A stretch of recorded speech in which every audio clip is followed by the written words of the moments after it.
મહીસાગર જિલ્લામાં વિશ્વ પર્યાવરણ દિવસે એક પુત્રએ પોતાના પિતાની તેરમાની ક્રિયામાં અનોખી પહેલ કરી છે, જેમાં જિલ્લાના લુણાવાડા તાલુકાના મોતીગોડા ગામમાં સ્વર્ગવાસી ચંદુભાઈ દલજીભાઈ પટેલના પુત્રએ પિતાના તેરમાની વિધિમાં પરંપરાગત ભેટ સોગાદની જગ્યાએ કેસર કેરીના આંબાના રોપાનું વિતરણ કર્યું છે. એક પેડ પિતા કે નામના સૂત્ર સાથે અભિયાન હાથ ધરવામાં આવ્યું છે. તો પટેલ પરિવારે વૃક્ષ અભિયાનને આગળ વધારતા આંબાના રોપા સાથે વ્યસન મુક્તિ અને પર્યાવરણ જાળવણી અંગેની માહિતી પત્રિકાઓનું પણ વિતરણ કર્યું છે. તો આ નવતર પહેલથી પર્યાવરણ જાળવણીના સંદેશ આપવામાં આવ્યો છે. તો પટેલ પરિવારની આ પહેલને સ્થાનિક લોકોએ બિરદાવી છે. Bureau report CN24 news.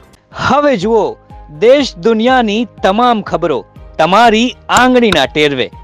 ઉઠાવો મોબાઈલ અને Google Play Store પરથી ડાઉનલોડ કરો અમારી CN24 ન્યૂઝ મોબાઈલ એપ.